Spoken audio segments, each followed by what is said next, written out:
out, and I made a BLT the other day with that. She's best BLT. Yeah.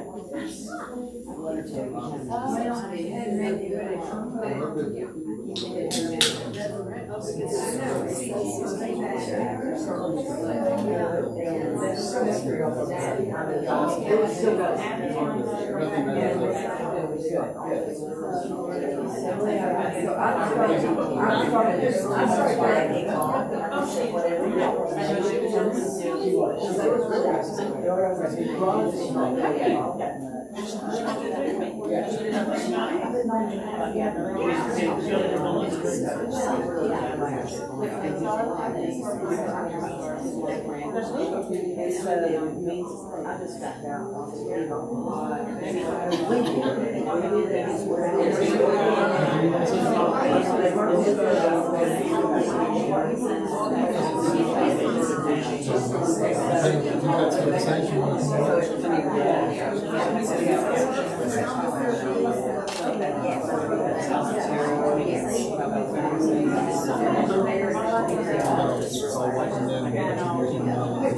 How you doing? I love that vision.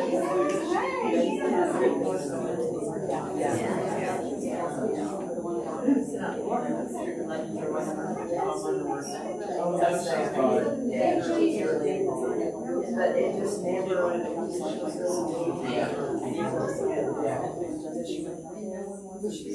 All right, good evening, everybody. All righty. Thank you guys for coming tonight to another one of our lecture series. So, I'm David Hearns, I'm the Executive Director of Blount Mansion. It has been a lot of fun celebrating the 250th anniversary of the United States. There's been a lot of different activities, and before the 4th, with the 4th, and then there'll be a lot more coming after the 4th and everything. So we're just rolling right on through the anniversary. So just wanted to take a minute to have Carlton Long come up and say, talk about the Colonial Dames, and then we'll continue on. So happy to see all of you tonight. I know several of you have been to, this is the third lecture in our lecture series that we are sponsoring to help celebrate the 250th.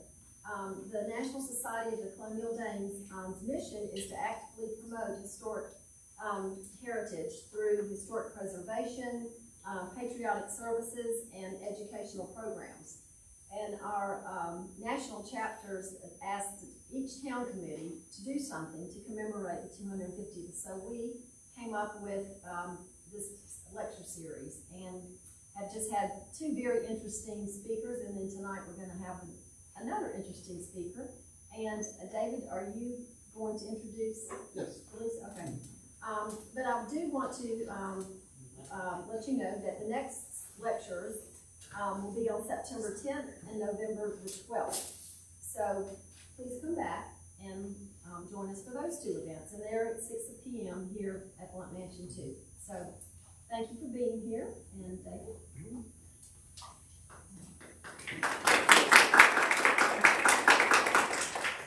One thing I personally like to say about the Colonial Dames is that over the last 100 years that Blount Mansion has been a museum, there have been a large number of women in the Colonial Dames who have been supporters, have been board members, have been board presidents, and a good number of the founding members were as well. Same for the DAR. So if it wasn't for the Dames and the DAR, we really wouldn't be here. So we really appreciate their support. They are some of the longest and most continuous drivers of historic preservation in the United States. And I think that there would be quite a few less historic house museums, a lot less historic houses in general if it wasn't for the Dames and the DAR. So we really appreciate it. So tonight's speaker is Lisa Oakley. Lisa and I have known each other since I started here. What's going on, working on 13 years, I guess. And to me personally, her work on the enslaved here at Blount Mansion has driven our interpretation since the early 90s. And I'm very proud to say that her work is something that is meaningful to us every single day. You know, it's something we go back to constantly. And so if it wasn't for her efforts and her work, I don't think we'd be telling as complete a story as we do. And so Lisa is the curator of education at the East Tennessee History Center, and is just an awesome educator, and we are very, very glad to have her here tonight. So, Lisa. Thank you. As I walk by, we have some handouts over here. I'll be talking about things, so please, we have some 10 to 50 brochures, and I think they have some more here at Blunt Mansion. And then I'm going to mention our exhibition lines were drawn, and we have some rack cards you're welcome to take, as well as admission is free to take one of these little tickets with you. That'll be a reminder. And I also want to introduce Sequoia Conklin, who's here with me. And yes, we are a team along with Jackson Agan at the museum working in education, but lots of other things too. So doing history is the topic. And I want to say a big thank you to Pat Ruttenberg, which we have worked together a long time as well. And Pat and I have been doing history together for a long time, especially as she developed in the history department, the public history program and course that they had. And so doing history is what she asked me to kind of talk about. Now, we did not define what that would be. And so Rose and I have had some discussions. You always have to write some little description. So I'm going to ask you all, when you hear doing history, what do you think? This is not going to be a lecture, by the way. If you come to a talk about doing history, there's something wrong if all we do is listen, right? So what do you think when you read that, when you heard that, when you were planning that? Thoughts? Enactments. Okay, enactments, reenactments, yeah. Actually physically doing history. And there's certainly been a lot of that this summer with the 250th, and a lot of that goes on, in the areas that we're all interested in, and Patrick does a lot of that himself. Patrick Hollis with Baby Hazen. What else? Work. Some of us are public historians and we do history every day. And I'm going to kind of share with you how we do history.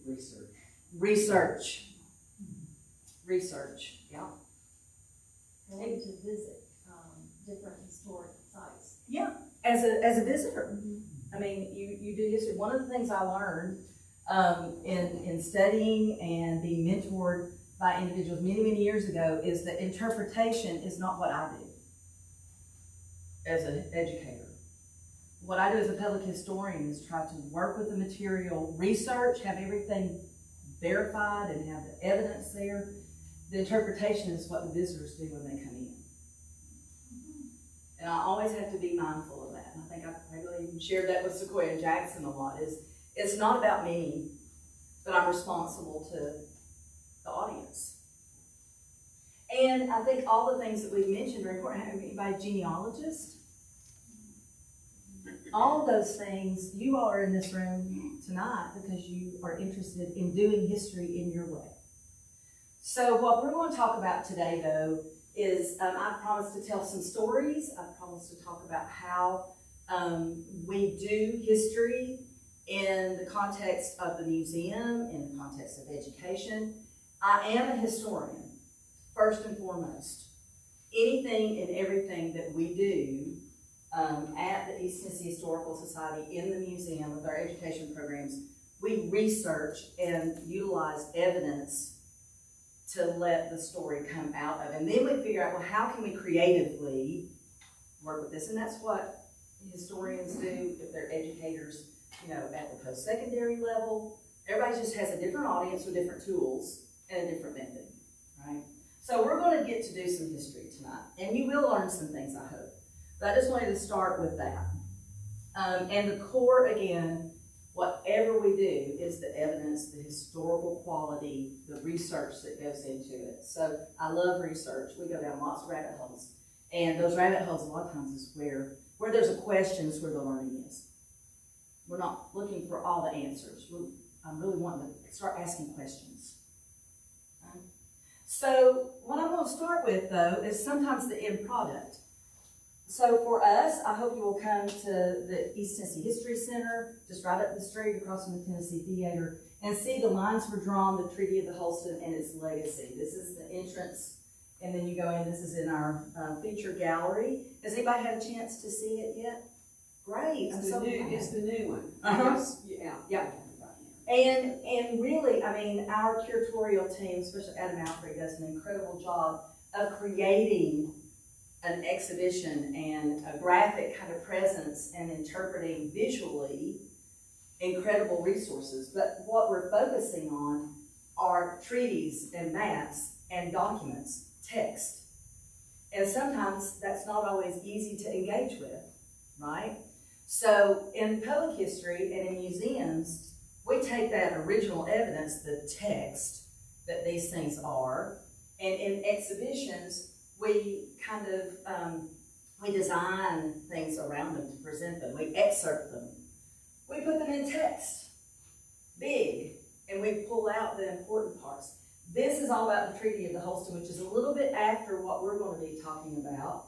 And it basically says, brother, at our last treaty, we give up to our white brothers all the land we could anyhow spare, and have but little left to raise our women and children upon. And we hope you won't let my people take any more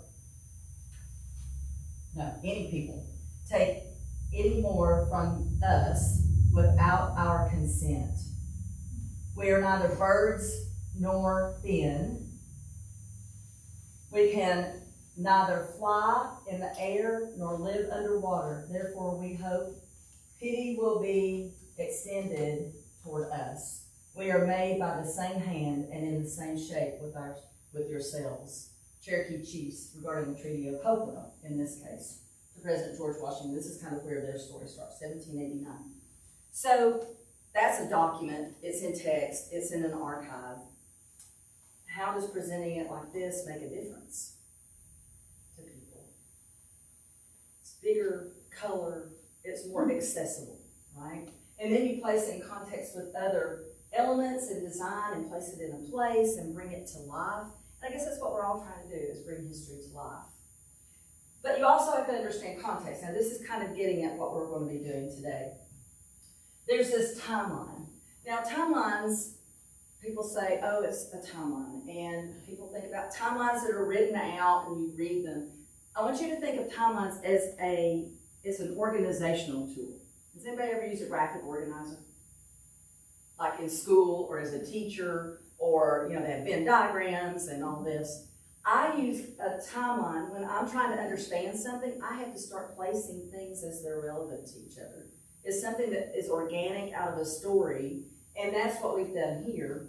This is along the wall as you go in, and it all starts with the Proclamation Line of 1763. Now, this is a little bit before the Revolution. We're going to come up to the 1770s. But for Tennessee's story, which is what we tell East Tennessee story. For Tennessee's story, the Proclamation Line of 1763 is significant. Because, does anybody know what the importance is? I bet you. Anybody know the significance of the Proclamation Line of 1763? I don't want to have to read it. Yeah. Prohibited settlements by Europeans across basically the Appalachian Mountains to prevent conflict between indigenous and settlers. Exactly. And so who is the person that's come up with that regulation? Are we colonists at that time? Georgesburg. Yes. Yes. So this is the King's Proclamation. Why does he care? This is content. Why does he care about if people settle? This is important to the British, and this comes out of the French Indian War. They were allies and fought against the French native allies. And so that was their reward for allying themselves with the colonies and the British, was that the boundary would be there to stop that settlement. They would keep their land. You could also argue that they wanted to have a buffer between the French and the Spanish. Yeah. And so it was a good. Did money have anything to do with it? Wars cost a lot of money against the indigenous, the native peoples. He doesn't want there to be conflict. So he's really trying, and in all honesty, a lot of historians feel like that's actually the biggest part of that, is he does not want to be paying for foreign wars anymore. But all those things are important. And so that's for this exhibit, and for our story today, this is the proclamation line is the turning point. It is the turning point. Everything going forward after that is really leading colonial up to the revolution. And some of the people we're going to talk about. Then we have the Declaration of Independence in what year? 1776. There's something important that happens in 1775. Here in what's going to be Tennessee. Anybody know what happens in 1775? Just up the road? Watauga. Something with the Watauga. Now there are different things that we talk about. Has anybody not heard of the Watauga? Okay, so the Watauga is a river. It's in north, and you're going to get to see where it is. It is in northeast Tennessee, in Washington County. No, actually, it may be is it Washington? I get where Carter and Washington are. Yeah, it's right on that. It's where's Elizabethton is now. And that was that's one of the original settlements, the Watauga settlement, along the Watauga River.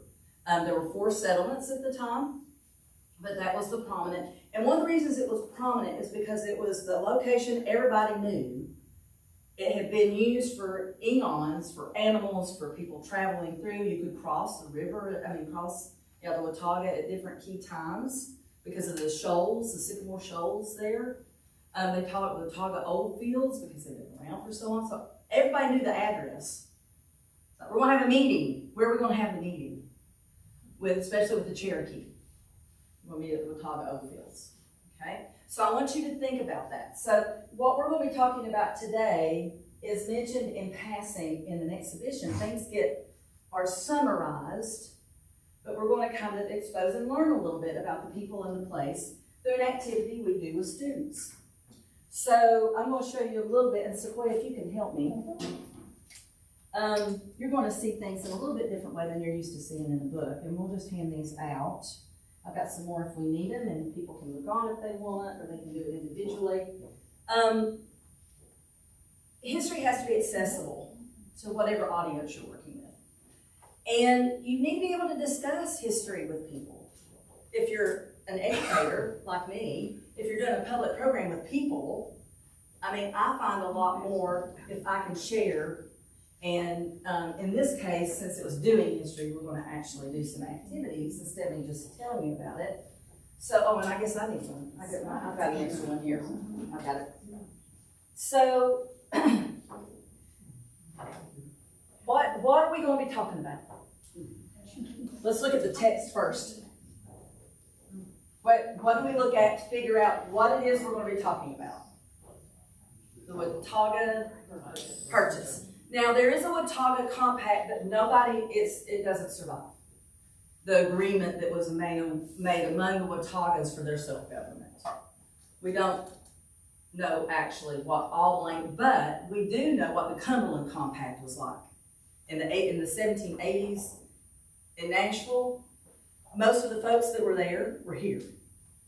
So I imagine very similar in its principles. But the Watauga Compact, the Watauga community, this is the first instance of self-government on this continent. Okay? So this precedes, but it's out of necessity. Because of the proclamation, they have actually found themselves across the Virginia line, and North Carolina will not claim them. So they've got to be able to do business, they've got to have security, they need to police themselves, they need to do all these things, so you need to have a civic government. So they come together to do this collective work of a compact. So that does exist. There are settlement, like I said, there are 3 others that are in other parts, and we're going to talk about that too in just a moment. So I love it when in my research I find a document that helps do the work for me. Not this. This. Okay? So, and I'll come back to the other one if we have time. This is what I want to show you that it does exist, that it is a historic document, and when we do this, I do this program with 4th graders. Okay? And I will tell you how I do it with 4th graders. They do not read every little word. Okay? So, but we get at the point. So this is the document. You can find it on TIVA at the Tennessee State Library and Archives online source.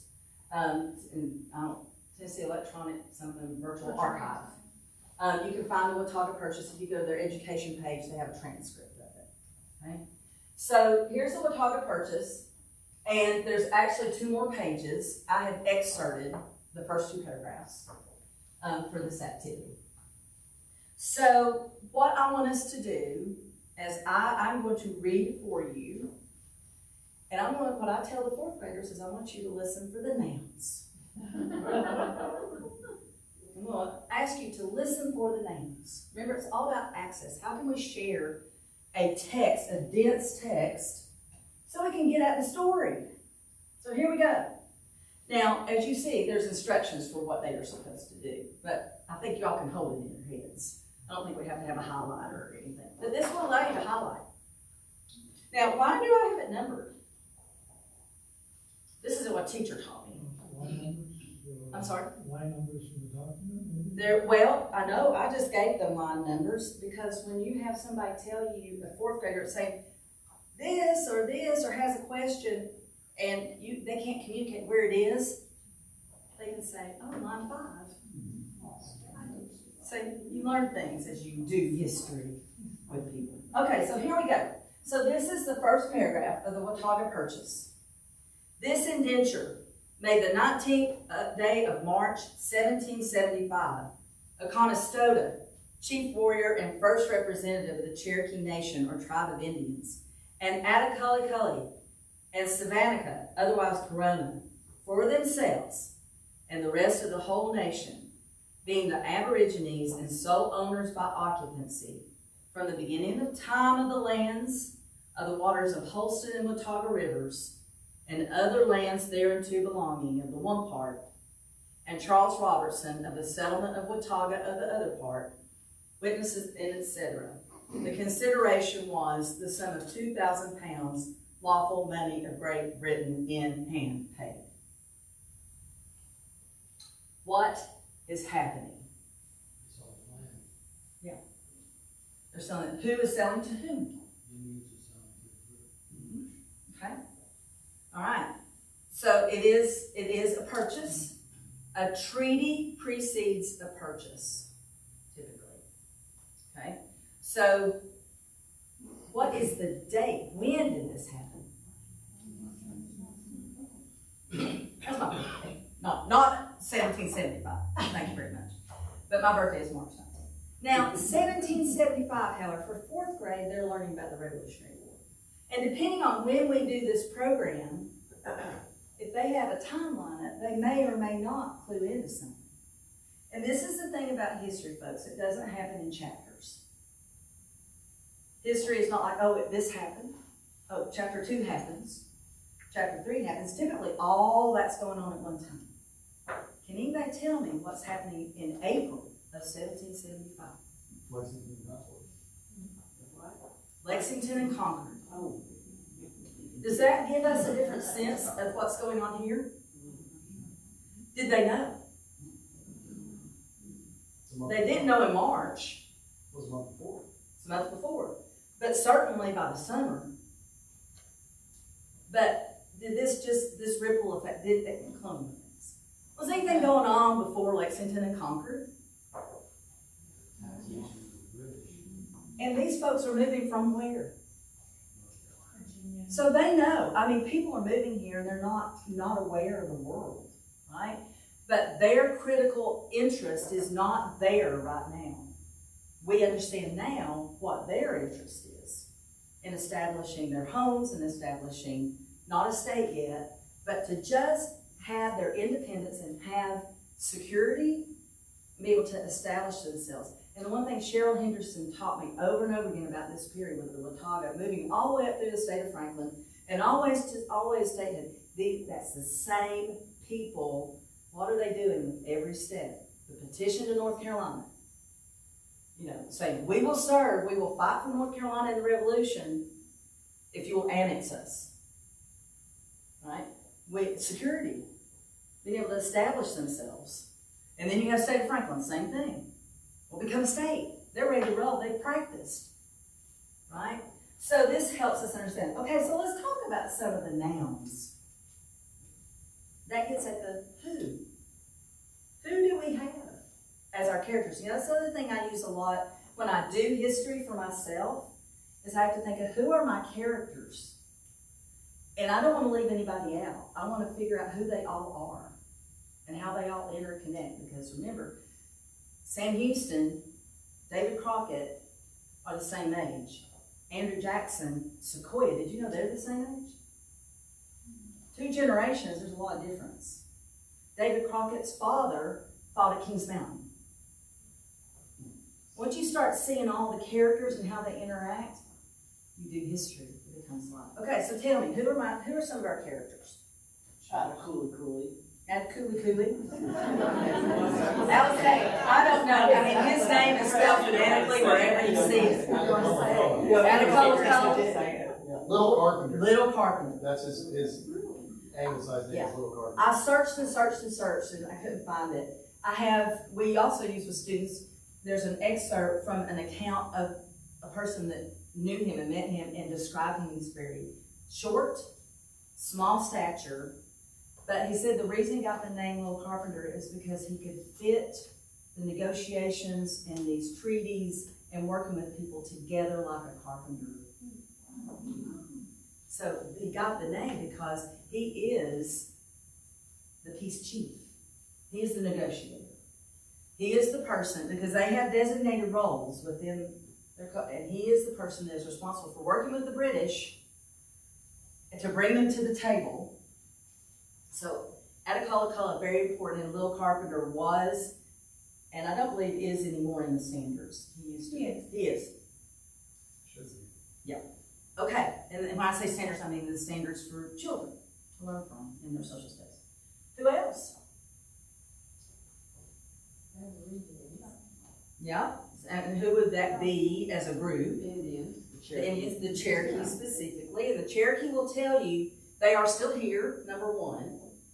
Number 2 is that if you know our name, use it. If you know our names, give a, because everybody always debates within views. Native American view, Indians, if you're talking about us, Cherokee. And so, a lot of times we get so caught up in it, and I think that's one good rule for doing history, is if we know people's names, we use them. And that gives them individuality. Okay, so very good. So we're talking about the Cherokee, and that there are a number of people that represent the Cherokee. Who else do we have? Well, let's talk about the Cherokee. Who are the other Cherokee? Conestoga. And now there is a descriptive with the Conestoga. Now remember, we're talking about the Revolution, but this is 1775. These are the folks in power here. Chief warrior. So it's a Conestoga, Little Carpenter. Conestoga is, and they are the 2, when you talk about Fort Loudon, those 2 chiefs that are in the middle of that. It is Little Carpenter is living in the fort and coming back and forth. It was a Conestoga that was a prisoner with the other Cherokee that were killed in the fort in South Carolina. He had already left. They negotiated his leaving, and then those Cherokee were killed. And then that leads up to the story of Fort Loudon and the massacre there. So they come all the way through. Okay, so Conestoga is there, the chief warrior, very important. We have Attacullaculla, the peace chief, the negotiator there. And then we have Savannah, which if you know the story of the Cherokee at this time, which is important for us to understand during the Revolution for us here, the Cherokee Wars are important that come out of the treaty period because Little Carpenter, the negotiator, his son is Dragon Canoe, who leads the Chickamauga Cherokee against the settlers. Nancy Ward, anybody ever heard her? She is Little Carpenter's niece. So the stories matter. Doing the history and the genealogy matters. So it's important to realize that we have, so Corona or Savannah becomes a Chickamauga. So after this is a critical point, 1775 for the Cherokee. This is the last of those treaties where they don't split, or that they split after this. And it's more of a secession, it's more of not splitting, it's more of a pulling off. The Chickamaugas pull out and separate and settle more down towards Chattanooga. All right, now we go on to Charles Robertson. Do we know another Robertson in our Tennessee history? Somewhere with Nashville. James. James. This is his brother. Now, there's something critical here, so you wanted me to tell stories, and so this is why I end up telling the students. And it's the same thing with the Treaty of Holston. Blunt is there representing the federal government, but all the chiefs are there to represent their interests. These are two different ways of negotiating. These are two different ways, and there's not a lot of, sometimes, understanding of how these arrangements can take place. So in this case, you have these number of representatives for the Cherokee, but Charles Robertson can go there on behalf of the Watauga to make this decision. And out of this decision, then they distribute and write deeds out for this property. And some of those deeds, including William Bean's and Charles Robertson's, are also in this volume at State Library and Archives. I have a question. Yes. Why did the Indians sell? And that's a good question. So let me so this is something else. Have any of you ever heard of the Transylvania Purchase? It took place 5 days before this. So, and I think that Dragon Canoe asked the same thing. Why are we doing this? And I guess we would like to be able to ask them, but I think probably there was a wisdom of understanding that this is coming. Inevitable? And on our terms, perhaps. I can't speak for them. John Finger, he weighed that for a long time. And I think that these are smart men on behalf of the Cherokee, and they have already begun to negotiate, and Washington and others later talked to them, and, you know, there's an interest in, what should I say, adapting and bringing in materials and that sort of thing into the Cherokee Nation. So I don't know if they see that that's a benefit. But remember, if you're talking about the French Indian War period in the 1750s in Fort Loudon, this is 20 years later, with a lot of conflict and negotiation going on. Big difference in geography. Yeah. What do you mean? Well, the French and Indian Wars were more to the north. No, here, Fort Loudon is French Indian War. Really? The Cherokee were allied with the British. Okay. The Creek were allied with the French. Because that was not like that. I mean, the French and the British utilized alliances all the way up and down. So this area that's what leads to the French Indian War, is that the Cherokee negotiate with the British as part of that alliance. They wanted a fort built in the Cherokee towns. There ends up being a lot of tit for tat and problems that build up into the massacre at Fort Loudon. But it is actually manned by British military there. And they have an incredible story and an historic site there, and I'm sure that you know that. So that actually, they learned from that. I mean, they're 20 years older. This is the elder community, and I believe that, and plus, I mean, the other thing is they do it for, what was it, 2000, does it say in here yet? 2000. Yeah. Now, they do not get money. It ends up being trade goods in Charleston. And their trade route out of the Cherokee towns goes to Charlestown. They're back and forth all the time because there are a number of different settlement areas for the Cherokee.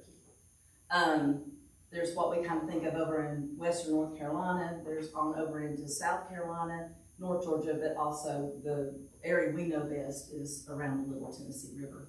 The Cherokee towns there. Any other question about that? So my interpretation that I continue to learn and I have that conversation with myself a lot, is I just can imagine that they realize that this is a critical moment where these folks are not just coming and trading and coming in and out. They're coming and they're settling here. And there's going to be more to come.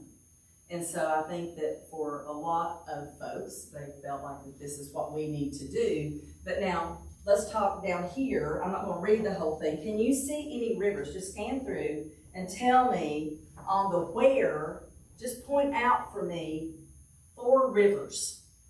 Watauga, Holston. Great Anyway, New River, that's in West Virginia.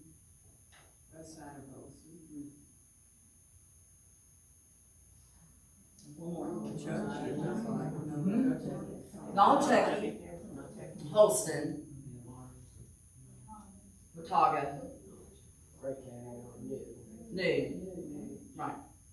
So now I want you to flip over. This is my favorite map. This is the Daniel Smith map. And this is the section, we just blew it up for the kids. It's, well, you can't see, it's this section. So, look for them. So here's the where. So we have the easiest one to find is up right on the Virginia line. What is that river that comes down? Oh, okay, yeah, we do have, that's the one the kids can hardly ever find, is the New River, which there is a little snippet that is in Tennessee, but for Western Virginia, Southwest Virginia, and West Virginia, the New River is it's one of the oldest in the world. So the New River, there's one right up from it that moves all the way down. Right above Knoxville, the Holston. We have the French Broad that's right here. Now, There's the Clinch. yep. And then you see the Nolachecki. Now, find the Watauga. The location of the Watauga oftentimes helps me understand how things happen the way they did. Can anybody see the Watauga? Look at where the Holston starts, out of Virginia, and come down just a hair, and there's a little mouse's tail. Yeah, it's kind of hard to read, but. Yeah, and it's right, so here's the Holston. You see this little mouse's tail? I mean, y'all, there is no line of where Virginia is. And in fact, when they survey the line for Virginia, that's happening almost simultaneously for where people are starting to move in. It is not that far from the line of Virginia. So you understand these folks are not like out going a long distance in the Watauga. However, we also have the Clinch, they're selling it here, they're selling along the Nolachecki. And that may didn't have been a town for, Yeah. almost 50 So years. I'm not saying that they just kind of were just a little few people here. Obviously, they're moving in, but this is where the Watauga River is. So what I have the kids do is I basically just have them circle those rivers to get a sense of what that purchase was. Yes, ma'am? It's so close to Virginia, and there's no line from Virginia to over the mountains. How come we're part of North Carolina? Okay, so that's a good question. So if you've ever been, has anybody been into the Tipton Hayes house? Or up in the corner of Johnson City where it hits right at, I guess that would be Carter County. Or Unicoi, maybe, right in there. But North Carolina is literally right there at Johnson City. So you have North Carolina coming right up, Asheville, I mean the 26 or whatever it is that goes from Johnson City, you're in North Carolina just past Irwin. Okay. But then you also go right up to Bristol and you're in Virginia. So you can see how confused, I mean, if you're just starting out and you have surveyors up there that are laying things and measuring things and all that, people are settling and they're moving in and they are not differentiating. They're finding a spot. Because, that's the way things happen. And so these treaties and the purchases that happen out of them are where people, because in this case the Watauga, are now in Cherokee land. They first lease the land. But pretty quickly, they move to the purpose of having a treaty and a purchase.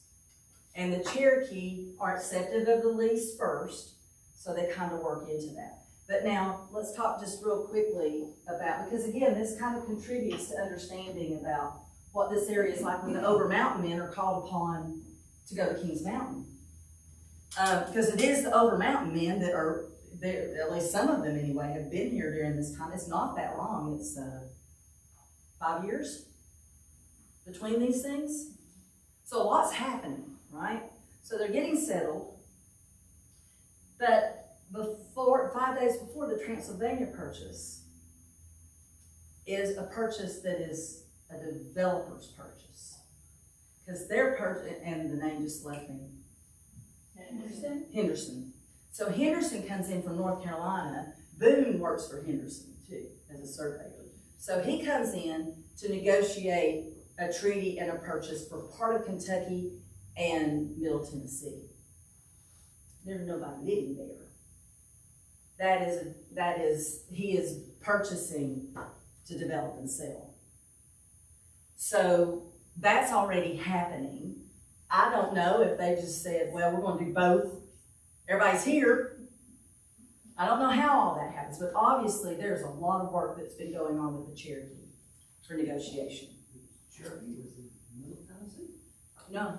Oh, no, they own all this. They have, right, in fact, in the maps that we look at, I don't think we have them in this, but some of the earlier maps, like the French maps and all, the Cherokee are naming rivers and all that. No, they have interest in all this land. Now, the Chickasaw are out here too, so there's all kinds of, but this is their home territory. But they have interest in this territory as well.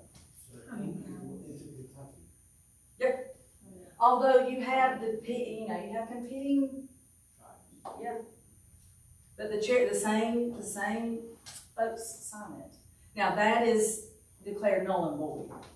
Later on, as all the changes happen, and with the Revolution and becoming the United States and all that, that purchase becomes null and void. But this purchase remains true.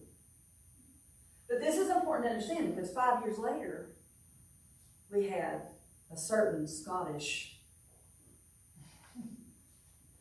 Scottish officer that threatens someone. What happens? Shoot him in the head. Later. Later. Anybody know that story? Yeah.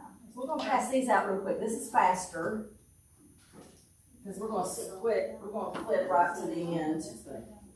Check these up. Yeah, you can just lay them down or pass them to the end or whatever.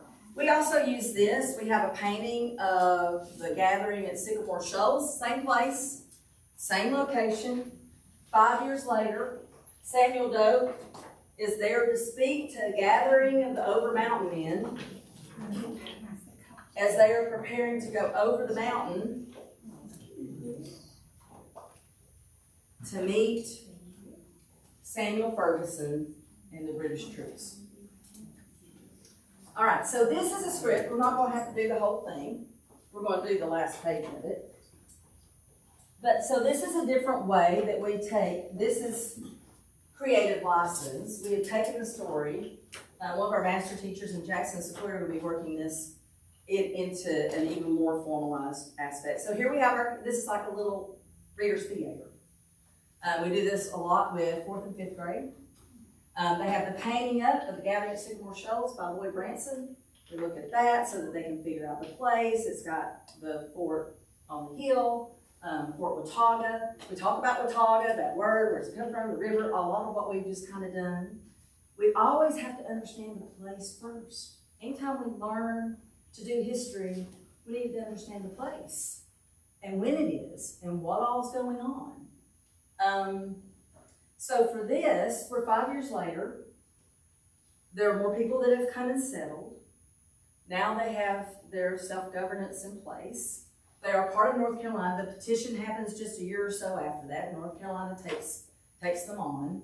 Now, you have to realize these colonial governments do not have a lot of money, right? And so they're not just going to easily, when they're first coming over here, they don't want to take on this group of folks. Virginia says you're not ours. North Carolina says you're not ours. But by this time, they've been able to make a good enough argument for North Carolina, who has needs for funds and men to fight in the Revolution. And so they make an argument in the petition, which is in the Ramsey's Annals, of how we can do this for you. And they tell the history of what we just talked about the lease, about signing the purchase, about all that in the first paragraph. And then they start to say, this is how now we need you and you need us.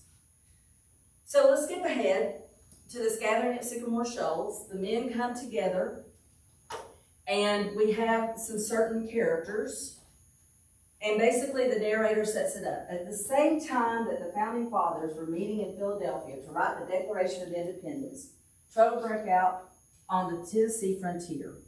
Settlers had been moving west of the Appalachians for years, even though it was against the rules the British set up in the Proclamation of 1763. Some Cherokee leaders, like Ada Cullaculla and Nancy Ward, accepted the settlers, but others, like Dragon Canoe, wanted them to leave or die. Now, all of these people are in their standards. So the teachers were getting little check marks. You know, as we mention them, either they're being introduced to somebody that the teacher's going to be talking to them about, or we're reviewing something the teacher taught about. If they're teaching, and especially in 5th grade now. The start of the American Revolution gave the Cherokee a chance to attack the settlers. The settlers fought back and the Cherokee surrendered in 1777. That is a summary of the Cherokee Wars. And then it tells a little bit more of the history. So the kids are supposed to be reading this back and forth. But what I want us to jump ahead to is where it starts, page 7. No, I want page 8, I think. Dope, part 1. We're going to just go right to the speech. Well, I don't know. I think it would be good to do the rest of it. Because we do need to introduce all of Just them. Ferguson's part, maybe. So you want to start with, which one do you want to do? She does this a lot more than I do with the script. This is always where I get the most dramatic kid to stand up and say. Okay, you be the dramatic kid. I don't know, or maybe that feels like something Patrick would be really good at. Okay, Patrick. So you tell him, which one is he going to be? You're Major Patrick Ferguson. So we're starting out under narrator 1? Yeah. Okay, I'll set it off and I'll be the other parts. What page are we on? We're on page 7. Okay. I was going to jump ahead. Sequoia's is exactly right. Okay, so we're right here, narrator 1, page 7. In August of 1780, the British won a big victory at Camden, South Carolina. After that, British General Cornwallis sent Major Patrick Ferguson to wipe out rebels living in the backcountry. Blast these rebels! They're harder to catch than thistle fluff. Most of them live across the mountains anyway. I will send them a message to make sure they know better than to oppose British rule. Lieutenant, bring me one of the prisoners. Here you are, sir. One of the prisoners you asked for. You then, do you know the rebel dog, Isaac Shelby? I do. Isaac Shelby is my kinsman and a neighbor of mine. Excellent. You shall deliver a message to him. Tell him that if the people there do not desist from their opposition to British arms, I will march over the mountains, hang your leaders, and lay waste to your country with fire and sword. Phillips crossed the mountains and headed straight for Isaac Shelby's farm to deliver the message. Samuel, it's good to see you, my friend. I thought you had been taken prisoner by the British. I was, but Major Patrick Ferguson released me so that I could bring you a message. Major Patrick Ferguson? I've heard of him. Cornwallis selected him to lead the Tory militia in the backcountry. What is the message? Well, you're not going to like it, so remember, I'm just the messenger. Samuel Phillips told Shelby what Ferguson had said, and Shelby was furious and went to see his good friend, John Sevier. Isaac, what are you doing here?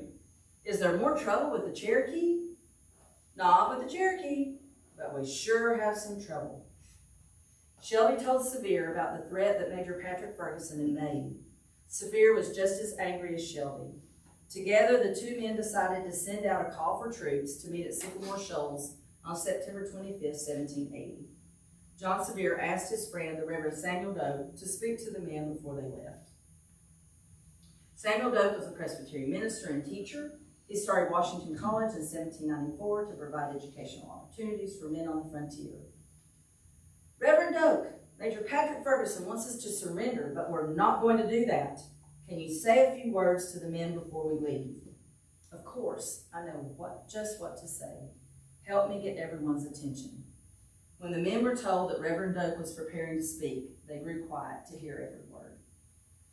So this is obviously a dramatized, shortened for the students to get right at the story, introduce the characters, let them see what's happened. And again, these are 5th grade typically. We've also done it with older students. But now I would like, let's see, we want to have different people read. So who would like to be part 1?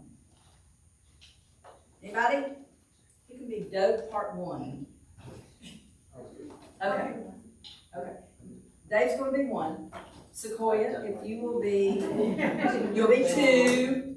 Okay, now we're on a roll. Who's going to be 3? Okay, you're 3. 4? It's like an auction. 4. 5? Okay, there you go. 6? We're almost there. 6? I can do 6 too. Okay. And 7. I'll do 7. Okay. Everybody remember their part? So we're just going to run right through.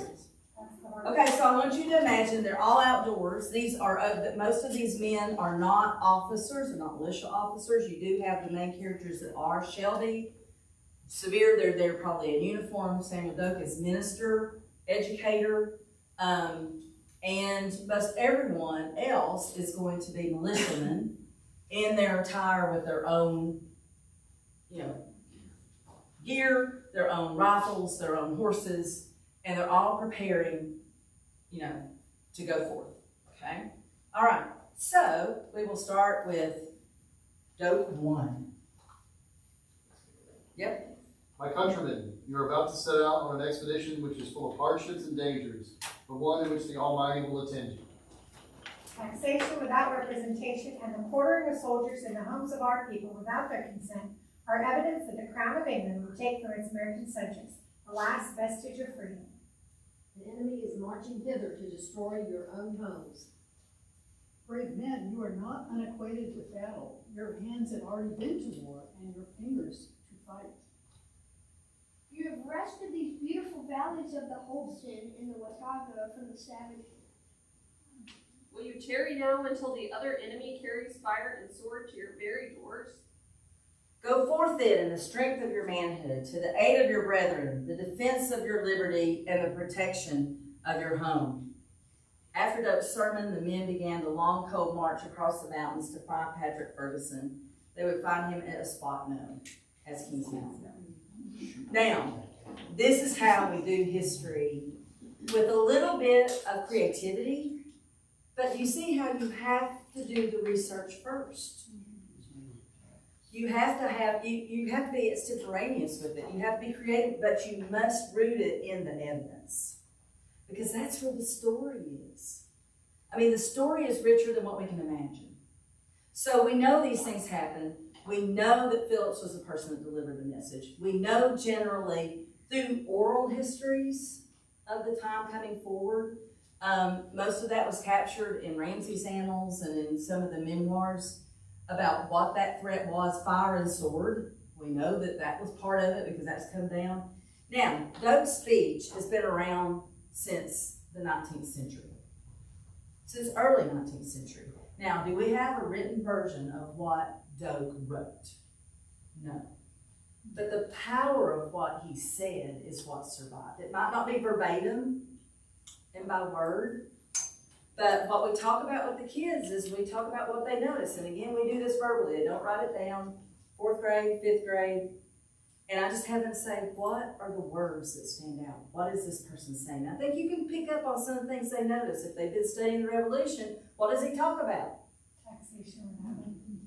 And they always say that. Quartering of soldiers, some of them, the really good ones, oh yeah, the Quartering Act, some of them are like, and the teacher's sitting there going, did you think we lied to you?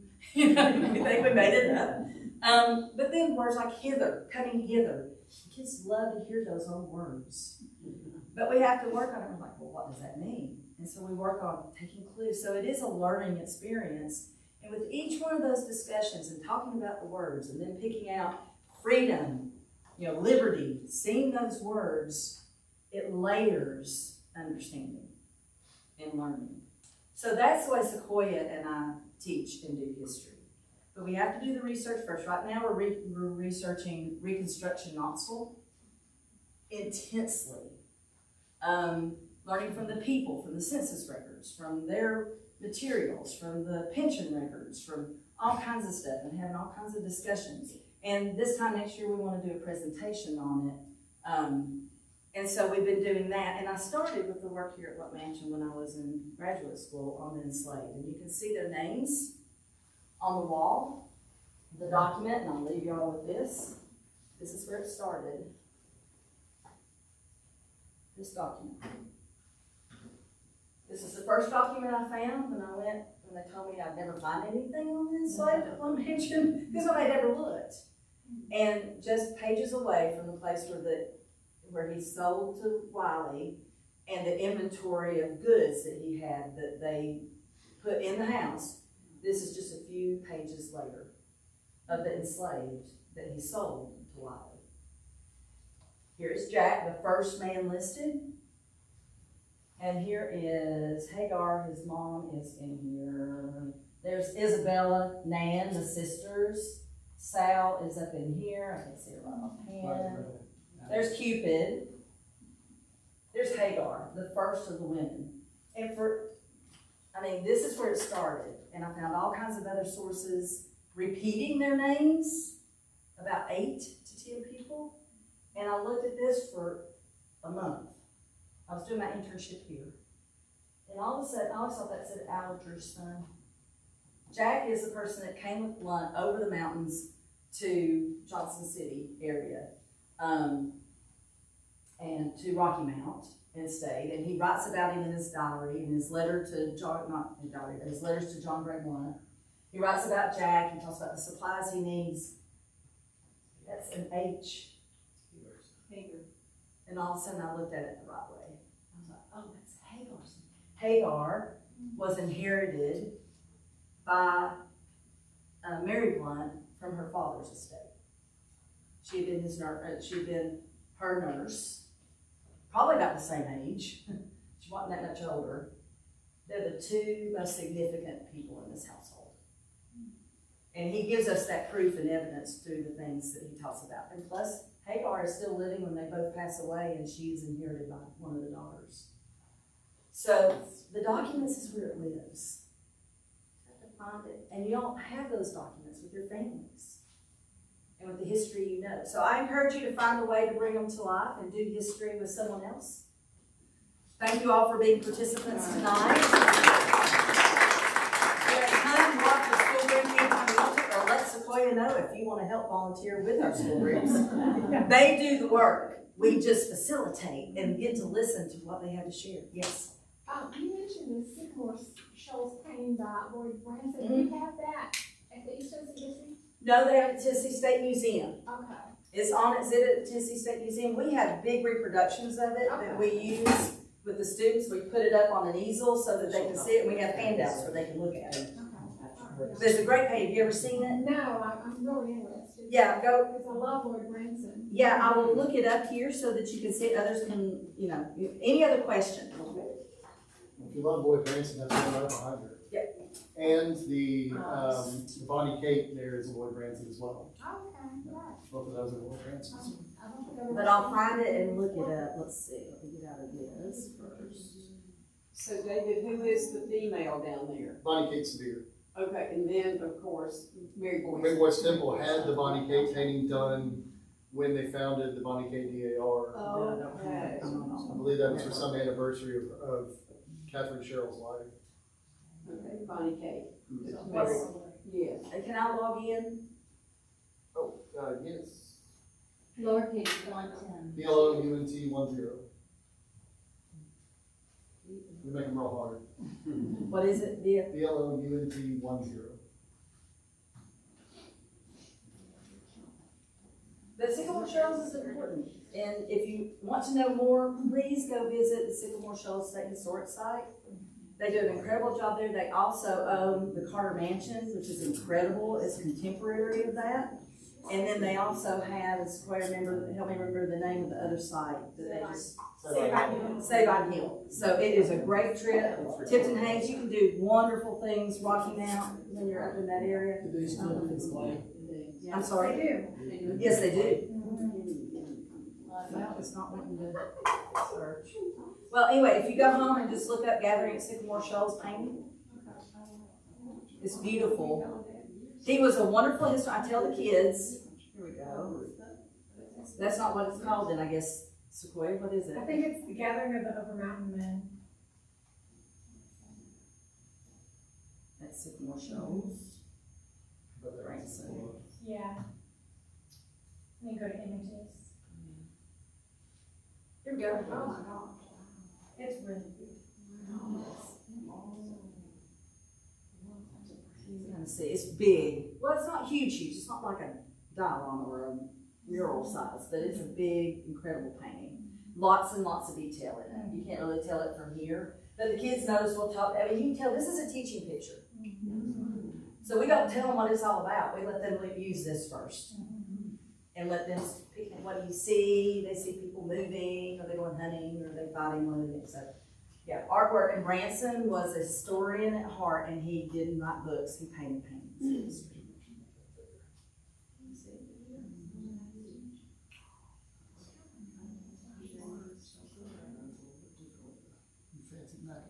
I know.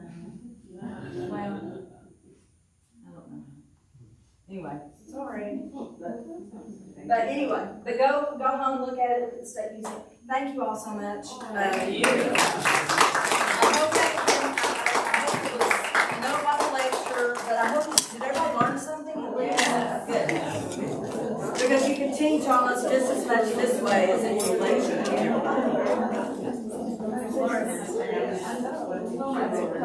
And now you've seen how we do school groups, so anybody